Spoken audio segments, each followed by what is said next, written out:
Hello, we're going to review a simple class. Recall, what I'm using here, different from our classroom, is instead of CodeBlocks, I'm using the Microsoft Visual Studio. You can download this yourself on the internet. Here I have my Solution Explorer, that's our file manager. I have the source files, I have resource files, headers, external dependencies. The only thing we're concerned with here is source files, and there's my main program will be in, that's my main method, will be in source.cpp. So I'll start this off. I'm going to increase my screen size even further to say 175. I thought I put down 175 there. Oh, what the heck, 200. Include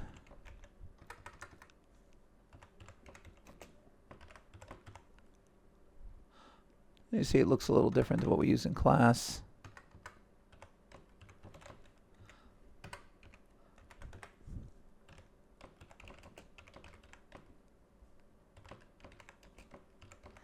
But the same ideas are there.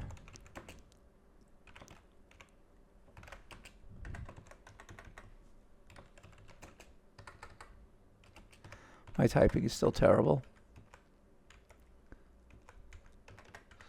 I'm going to create a simple main program that deals with 2 points.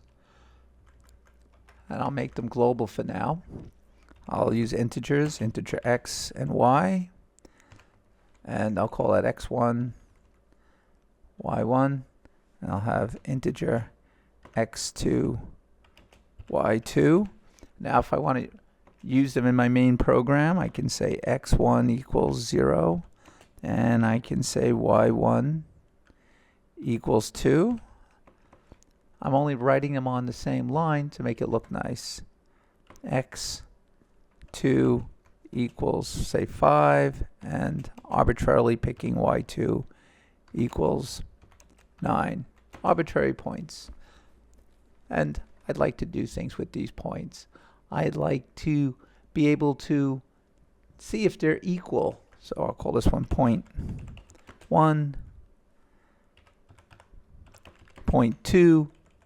I have a lot of work to do here the way it's done. I have these 2 variables, x1 and y1, and the 2 variables x2 and y2, and it's up to me to keep them together. And that's a lot of work. Wouldn't it be great if, and this is what we will do, I could glue them together and create my own variable. For example, a keyword class. I'll call the variable point, P-O-I-N-T.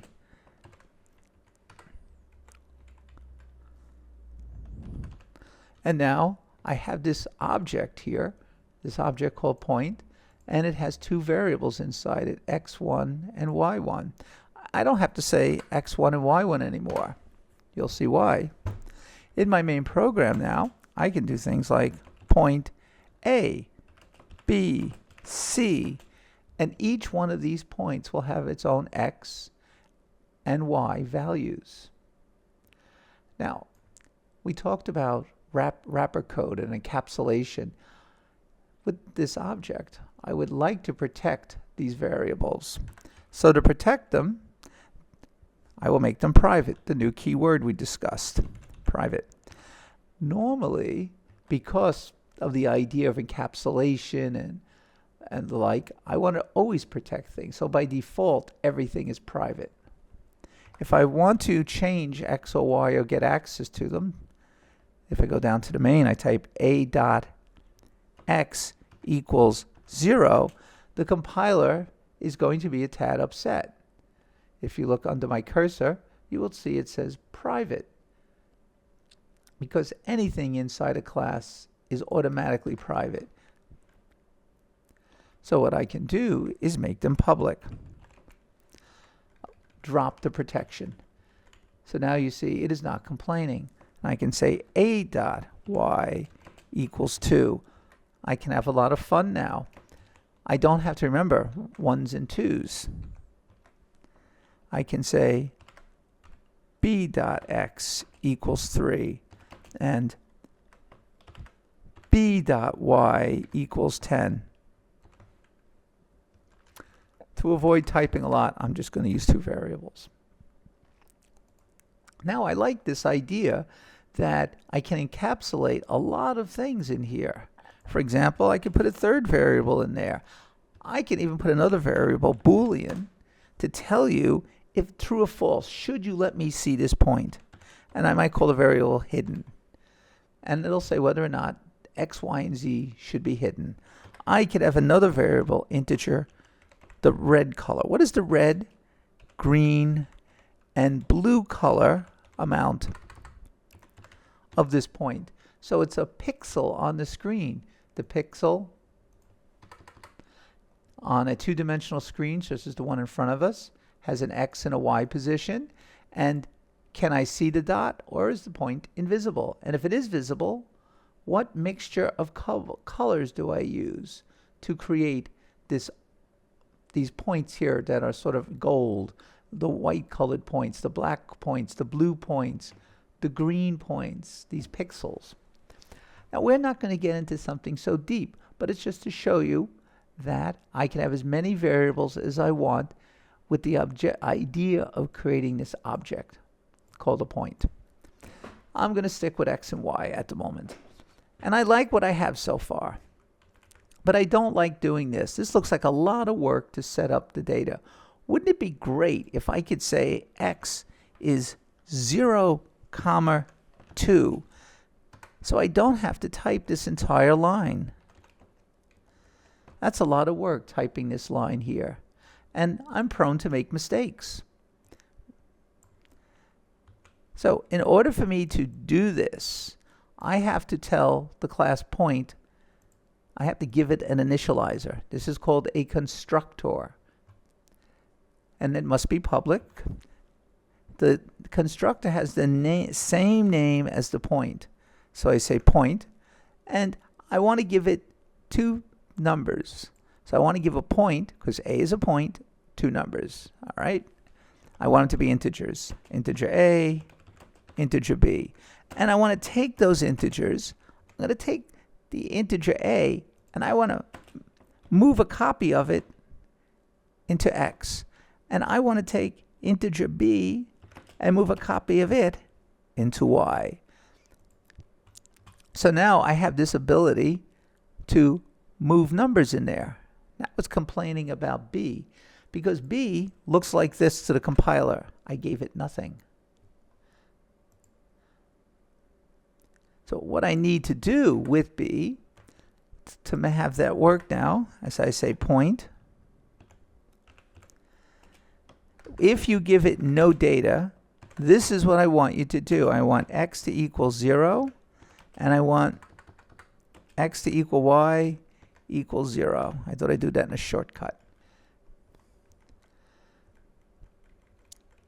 So now I have my X and Y, but no one's protecting them. So I'm going to get them out of here. I'm going to move them right up there into this private area. And I don't have to, but I like writing private. It reminds me that X and Y are private variables. And I can set them here, but now I cannot do this. This once again becomes verboten because it's private. So how do I get to X and Y? How do I change them if I want to change their values? I want to make it immutable. Right now it's immutable. This point cannot change. Point A must always be 0, 2. Point B must always be 0, 0. If I have a point C and I make it 8, 9, 8, 9, it can never change, because I do not have access to changing this. I can only create it with these constructors.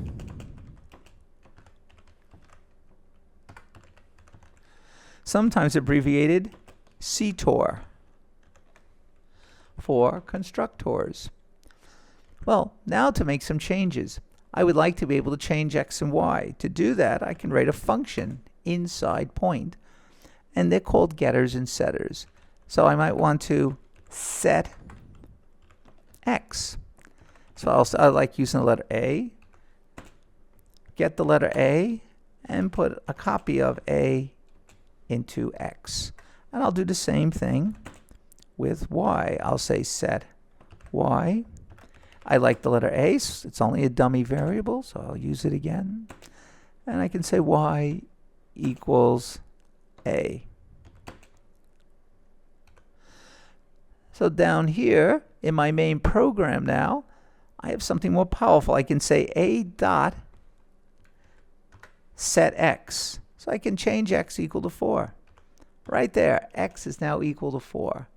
But what if I want to get x out? I want to see what x is. So remember, x and y are locked away in this private section. So what I can do is now create a getter. So I can say it's an integer. Give me back an integer. I'm going to use the word get. Why am I using the word get and set? Because everybody pretty much uses get and set to mean get your variable and set it. So if I'm going to get x, I don't have to give it any data. I simply say return a copy of the value of x. The same for y. Get y, return a copy of the value y. I'm being very careful in my language to say get a copy of the value, because I'm really not giving you this y and this x. If x is the number 6, this will return a copy of the number 6 to your main program. You won't get the actual number 6. I'm not going to let you touch the actual x or y. There are ways to actually touching the x and y, and it's dangerous, and we can talk about that later. So now I could do things like this. Cout. I could say point A is a dot get x, and I'll put a comma there and show me y. A dot get y. And so things look nice. I'll have it skip a line. If I build and run this program,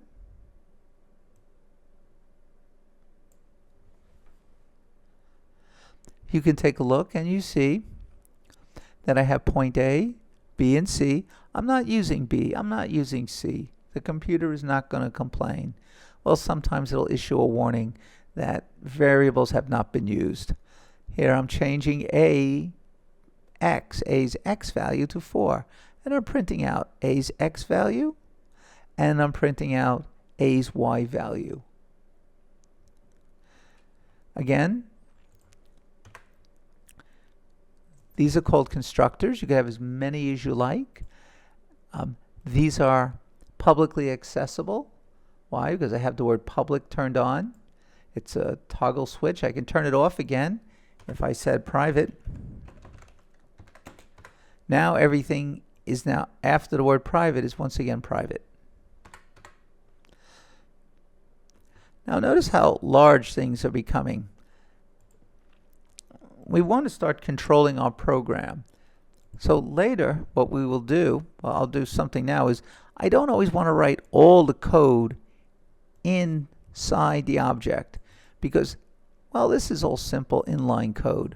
But what if this program to get x and set x, or suppose I wanted to see if 2 points were equal. One more thing. How about a Boolean? 2 points are equal is equal if you give me a point, and we'll call it point P. Give me a point. This is me. I'm a point with my own x, y, and someone's giving me a new point right here. Well, when am I equal?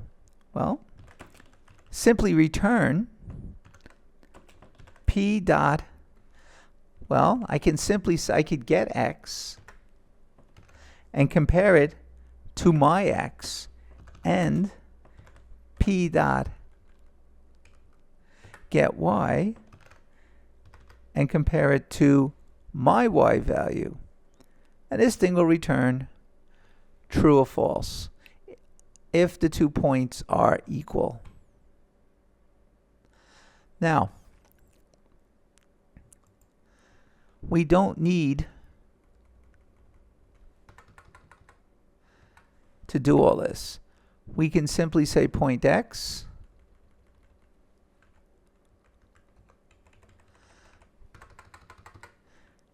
and point Y. Even though X and Y are private, notice P is a point. I am a point. I am inside itself. So you don't have to worry about if a point is past another point. You don't have to worry about things being private. You can simply access them this way. Now sometimes the object starts to get too crowded, and I don't want to see the crowds here. So what I can do is cut it out, and for now I can put it at the bottom. And now I have this function called isEqual, but I want it to be up here. So up here, I now have this thing called bool isEqual. It's a prototype, semicolon. I'm not telling you how it works, but I need to tell you how it works somewhere. We go down to the bottom of the program here. The compiler will be upset because it doesn't know where this thing belongs. So I need to put it inside point. To do that, to place it inside point, you write the word point and put a double colon next to it. And automatically the compiler will say, take this function and insert it inside point. If I compile and run this program, it runs the same way. I'm going to create another point, C. I'll say that's 4, 2. And I'll ask the system if A dot is point A equal to point C. Look how I write that. If point A is equal to point C and the function is equal, accepts as an input parameter a point. And then I'll write something simple here, cout. A equals C.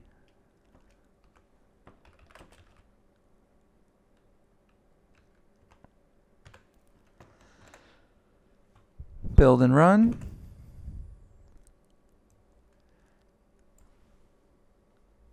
And you can see that these 2 points are equal.